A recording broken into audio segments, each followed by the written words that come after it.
প্রকাশ করলে যে শুধু ভালোবাসা হয় এমন কিছু না, প্রকাশ না করলেও কিন্তু ভালোবাসা হয়। সে যত দূরেই থাকুক না কেন, দূর থেকেও কিন্তু ভালোবাসা যায়। আমার মনে হয় না আমরা এরকম করে দেশ গ্রামে উদযাপন করি নাই। হ্যাঁ, নামাজ কালাম, মা রুটি বানাইতো, হালুয়া বানাইতো, মাংস রান্না করতো, তো ওইগুলো ছিল।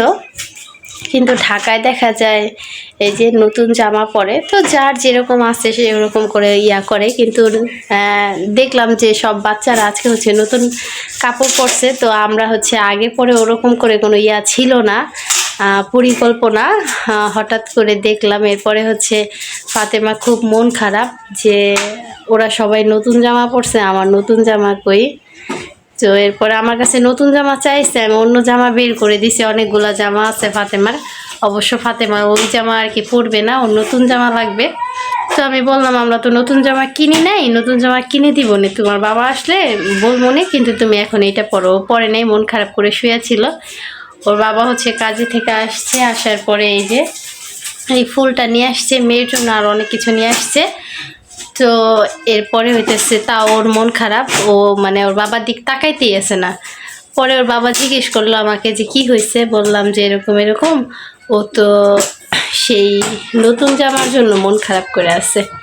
এরপরে হইতেছে অনেক কষ্ট মষ্ট করে ওর বাবা এই যে ড্রেসটা পরাইছে। অবশ্য নতুন জামা মেয়েকে কিনে দিব। এই বছর হয়তো মিস্টেক হয়েছে, আগামী বছর আল্লাহ বাঁচায় রাখুক, বাইচা থাকি।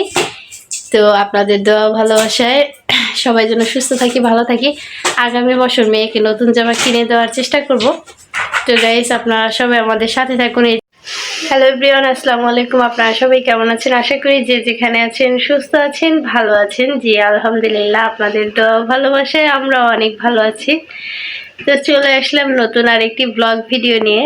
তো এই যে ফাতেমার হাতে এটা কি, ফাতেমা ঝুলাইতেছে দেখি। এই যে আমার আম্মা জানের হাতে হচ্ছে, রাখো রাখো, দেখি দেখি, সবাই দেখবে।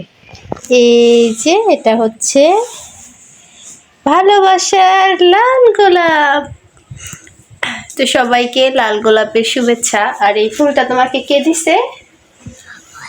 কে দিছে? ফাতেমার বাবা। আজকে হচ্ছে ফাতেমার জন্য ভ্যালেন্টাইন ডে উপলক্ষে ফুল গিফট করছে, সেটা হচ্ছে লাল গোলাপ। তো যাই হোক, গোলাপটা কিন্তু খুব সুন্দর। অবশ্য আমার জন্য কোনোদিন আনছিলা? আনছে, এর আগে পরে অনেকবার নিয়ে আসছে। তো আমাদের বিয়ের পরে প্রত্যেক ভ্যালেন্টাইন্স ডেতেই আপনাদের ভাইয়া হচ্ছে আমাকে ফুল গিফট করে। তো এটা হচ্ছে আমাদের পার্সোনালিটি। তো যাই হোক, ওরকম করে আর কি কখনো, অবশ্য আপনাদের সাথে আমার পরিচয় বা আসা 1 বছর এখনো হয় নাই ইউটিউবে। তো এর আগে পরেও আপনাদের ভাইয়া গত 5 বছরে আমাকে অনেক ফুল গিফট করছে, শুধু ভালোবাসা দিবস উপলক্ষেই না, অন্যান্য দিবসে, অন্যান্য দিনেও উনি আমাকে ফুল গিফট করছে। আর আজকে হচ্ছে এই ফুলটা নিয়ে আসছে ওনার মেয়ের জন্য, আমার জন্য কিন্তু কিছু আনে নাই আজকা। তো যাই হোক, আলহামদুলিল্লাহ। ভালোবাসা দিবস উদযাপন করতে হয় এমন কিছু না। ভালোবাসার ভালোবাসতে কোনো মুহূর্ত লাগে না, সময় লাগে না, দিনক্ষণ কিছুরই প্রয়োজন হয় না। ভালোবাসা তো হৃদয়ের ভিতরে থেকে আর কি ভালোবাসাটা হয়, স্পন্দন থেকে। তো সেটা যে কারোর জন্য ভালোবাসা হতে পারে, মা বাবার ভালোবাসা, ভাই বোনের ভালোবাসা, সন্তানের ভালোবাসা, যার কাছে যেরকম। তো সব যে শুধু গার্লফ্রেন্ড বয়ফ্রেন্ডের ভালোবাসা হবে এমন কিছু না। তো স্বামী স্ত্রীর মধ্যেও ভালোবাসা আছে, বাবা মা ভাই বোনের মধ্যেও আছে, সবার জন্য সবার ভালোবাসা। তো যে যেভাবে দেখে আর কি। তো যাই হোক, ফাতেমার বাবা ফাতেমাকে আজকে এই যে লাল গোলাপ গিফট করছে। বাবাকে একটা থ্যাংক ইউ দিয়ে দাও দেখি। এই যে, ও আচ্ছা, আপনাদের তো বলাই হয় নাই, আমরা কিন্তু একটু সাজুগুজু করছি। এই যে আমি হচ্ছে 3 পিস পরছি, আর এই যে আমার আম্মা জানেও, এই যে আম্মা জানের হচ্ছে কমাও ফাতেমা। ফাতেমার হচ্ছে একটু মন খারাপ, একেবারেই মুড অফ দেখতেছেন। ফাতেমা কিন্তু এরকম থাকে না, অবশ্য খুব মন খারাপ। আর সেই মন খারাপের কারণটা আমি অবশ্য আপনাদেরকে একটু শেয়ার করি ছোট্ট করে। আজকে হচ্ছে শবে বরাত। তো শবে বরাতের এই যে ঢাকাতে অবশ্য আমরা এই যে আমিও কিন্তু থ্রি পিস পরে একটু সাজুগুজু করছি, রেডি হয়েছি মেয়ের রাগ ভাঙানোর জন্য। অবশ্য প্রথমত আমরা একটু বাইরে যাইতেছি। মেয়ে বলতেছে যে সবাই নতুন জামা পরে ঘুরতে গেছে, তোমরা তো আমার নতুন জামাও কিনা দিলা না, ঘুরাইতেও নিয়ে গেল না। এখন কথা হইতেছে বিকেল হয়ে গেছে, তো এরপরে আসরে নামাজ পড়ছি অবশ্য। তো যাই হোক, সন্ধ্যা হয়ে যাইতেছে, মাগরিবের টাইম চলে আসবে, আর রাত্রিবেলা তো আজকে কোথাও বেরোয়া যাব না। তো ফাতেমা তো খুব কান্নাকাটি করতেছে, একেবারেই মন খারাপ, তাকাইতেই আসে না। তো অনেক জোর জবরদস্তি করে একটু রেডি করাই দিলাম। এখন হচ্ছে মেয়েকে নিয়ে একটু বাইরে যাব, কিন্তু সেটা কোথায় যাব আমি নিজেও জানি না। আপনাদের ভাইয়া দেখি আমাদের কোথায় নিয়ে যায়। চলো আম্মু চলো, তোমার বাবা রেডি হয়ে গেছে, চলো তোমার বাবার একটা থ্যাংক ইউ দিয়ে দাও। ধরো তোমার গোলাপ তুমি হাতে নাও, একটা থ্যাংক ইউ দাও বাবারে। পুরাই মন খারাপ, পুরাই মন খারাপ। এবার তুমি খুশি? ওদের বাবারা তো ওদেরকে লাল গোলাপ দেয় নাই ফাতেমা, তোমার বাবা তো তোমারে লাল গোলাপ দিছে।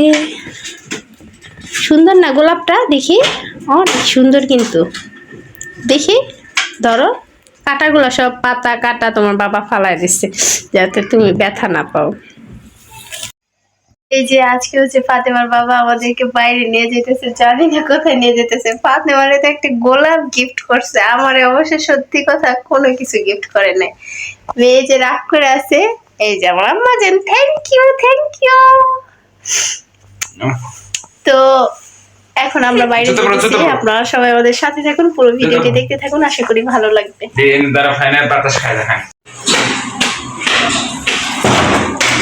চলো চলো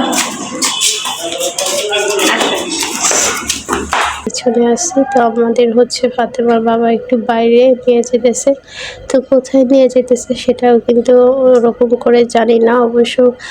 এই যে দেখেন দোকানে নিয়ে ফাতেমাকে হচ্ছে ফাতেমার বাবা প্রথমেই কিনে দিল চকলেট, মেয়ে হচ্ছে চকলেট খাবে। তাছাড়া ফাতেমার হচ্ছে খুব বেশি মন খারাপ ছিল আজকে, যার জন্য ফাতেমার বাবা হচ্ছে কাজে গেছিলো। কাজে থেকে আসার পরে বলতেছে মেয়েরা তো মন খারাপ কেন? তো বললাম, তারপরে হচ্ছে বললো যদি মেয়েকে নিয়ে একটু বাইরে ঘুরে আসি চলো, তাহলে হয়তো মনটা ভালো হয়ে যাবে।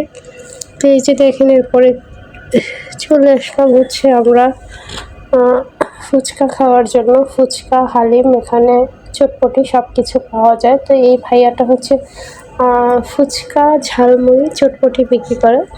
তো এই যে আমরা হচ্ছে বসছি, এর আগে পরে অনেকবার এই দোকানে ফুচকা চটপটি খাইছি, মানে অনেকই ভালো লাগে, মানে বলার মতো না, খুব খুব মজা হয় ওনার চটপটি। তো আমি বলতেছিলাম ফাতেমা হচ্ছে খাবে বেলপুরি, তো আমি বললাম যে আমি হচ্ছে চটপটি খাবো। তো এই যে দেখেন অলরেডি বানিয়ে কিন্তু দিয়ে দিছে আমাদের। তো চটপটি, এই যে চটপটিটা হচ্ছে বোম্বাই মরিচের ঝাল দিয়ে বানাইছে আজকে, জানি না জিজ্ঞেস করলো কীরকম ঝাল, তো আমি বললাম আচ্ছা ঠিক আছে বোম্বাই মরিচের ঝাল দেন। তো প্রচুর ঝাল দিছে বোঝা যাইতেছে। তো যাই হোক টেস্ট করে দেখি কীরকম হয়েছে। গরম গরম চটপটি কিন্তু অনেক ভালো লাগে ওনার দোকানে। এর আগে পরে আমিও খাইছি, আপনাদের ভাইয়া মা প্রায় সময়ই নিয়ে আসে ওনার দোকানে প্রচুর ভিড় থাকে, তারপরেও কিন্তু অনেক মজা হয়, যার কারণে অনেক মানুষ আসে। তো যাই হোক আলহামদুলিল্লাহ আজকেও কিন্তু অনেক মজা হয়েছে। আর এই যে এদিকে হচ্ছে ফাতেমা বেলপুরি খাইতেছে, তো দেখেন কি অবস্থা করে ফাতেমা, কামড় দেওয়া শরীরটা হচ্ছে ভাঙা পড়ে গেছে। ফাতেমা তো নিশ্চুপ হয়ে তাকায় আছে, দেখেন আর কথাই বলবো না, কথায় কথায় রাগ করে। তো আপনাদের ভাইয়া হচ্ছে বসে আছে, উনি হচ্ছে খাবে না বলতেছে, যদিও উনি টক চটপটিটা খায় না। এরপরে হচ্ছে দিয়ে দিছি মুড়ির অর্ডার, আমরা মুড়ি খাবো, এটাও সকলের ভাইয়াও পছন্দ করে। আজকে সব কিছু ঝাল ঝাল খাবো। এই যে আমাদের মুড়িটাও কিন্তু অলরেডি হয়ে গেছে, দেখেন মুড়িটা হচ্ছে কাঁচামরিচের ঝাল দিছে। তো আমাদের যেহেতু চটপটি খাওয়া হয়নি, ফাতেমার বাবার জন্য এই মুড়িটা অর্ডার করছি, অবশ্য আমিও মুড়ি খাবো। তো প্রচুর ঝাল লাগতেছে, চটপটিটা কিন্তু মানে অনেক অনেক বেশি ঝাল ছিল, আমার তো পুরা অবস্থা খারাপ। কিন্তু এই যে দেখেন মেয়ে আমাকে পানি খাইয়ে দিতেছে, তো তারপরে হচ্ছে আমরা খাবো হালিম। তো এই যে দেখেন ঝালমুড়ি খেলাম, চটপটি খেলাম, এরপরে হচ্ছে হালিমের অর্ডার করলাম। তো এই হালিমগুলোও কিন্তু অনেক মজা হয়, মানে গরম গরম হালিমটা কিন্তু খুবই পছন্দ করি, যেহেতু বাইরে না চলেই আসছি, অবশ্য ওরকম করে আসাও হয় না, যে চলে আসছি যেহেতু হালিম না খেলে কীরকম হয়। তো এই যে দেখেন আপনাদের ভাইয়াও হচ্ছে হালিম খাইতেছে, ফাতেমা হালিম খাইতেছেন অবশ্য, আমি আর আপনাদের ভাইয়া হচ্ছে হালিম খাইতেছি। তো হালিমটা কিন্তু অনেক বেশি মজা হয়েছিল। ফাতেমা হচ্ছে অনেক দুষ্টুমি করতেছে, কথা শুনতেছে না। এই যে পাশে হচ্ছে হালিমের দোকানে কিন্তু প্রচুর পরিমাণ ভিড়। তো এরপরে চলে যাচ্ছি বাসার দিকে। তো এই যে দেখেন এখানে হচ্ছে সুনামি রুটি বিক্রি করতেছে। তো এই যে এখান থেকে হচ্ছে আপনাদের ভাইয়া একটা রুটি কিনে নিল। তো এটা হচ্ছে ফাতেমা এই রুটিটা খুব পছন্দ করে, যার জন্য মেয়ের জন্য একটা রুটি কিনে নিয়ে আসলো। এই যে আমরা কিন্তু অলরেডি চলে আসছি বাসায়। তো এখন হচ্ছে রুটিটা খুলে দেখবো আসলে কীরকম হয়েছে। ওরকম করে আমি রুটি দেখিয়ে দেই। তো পোর্ট দিয়ে দেখতে দেখা যাইতেছে খুবই ভালো, কিন্তু জানি না কীরকম হয়। তো প্যাকেটটা খুলে দেখি কি অবস্থা। এই যে ফাতেমা হচ্ছে রুটির প্যাকেটটা খোলার জন্য কিন্তু অনেক চেষ্টা করতেছে, অবশ্য ছোট মানুষ বোঝে না, এটা তো আর ইয়া করলে হবে না। তো এই যে এরপরে হচ্ছে আমি কেচি নিয়ে এসে দিলাম, কেচি দিয়ে মেয়ে হচ্ছে কাইটা ফেলছে। এরপরে হচ্ছে বক্সটা আর কি খুলবে। তো দেখতে মনে হয়েছে না ভালোই হবে, আশা করা যায়। তো চলুন দেখি। এই যে খুব সুন্দর একটা রুটি নিয়ে আসছে ফাতেমার বাবা। তো ক্রিম আছে বাচ্চাদের, তিলের রুটি। তো এরপরে হচ্ছে অনেক ঝাল খাইছি, রাতে আর কিছু খাওয়া হবে না। যাই হোক, তো ফাতেমা হচ্ছে একটু রুটি খাবে। দেখি ফাতেমাকে প্যাকেটটা খুলে দিই। তো গাইস, আমাদের এই ভিডিওটি আজকের মতো এই পর্যন্তই। আপনাদের সাথে দেখা হবে আগামী দিনে নতুন কোনো ভিডিও নিয়ে। আর আমার এই ভিডিওতে যদি কোনো ভুল ত্রুটি হয়ে থাকে অবশ্যই ক্ষমা দৃষ্টিতে দেখবেন। আপনারা সবাই যে যেখানে আছেন, কাছে কিংবা দূরে, সুস্থ থাকবেন, ভালো থাকবেন। আল্লাহ হাফেজ।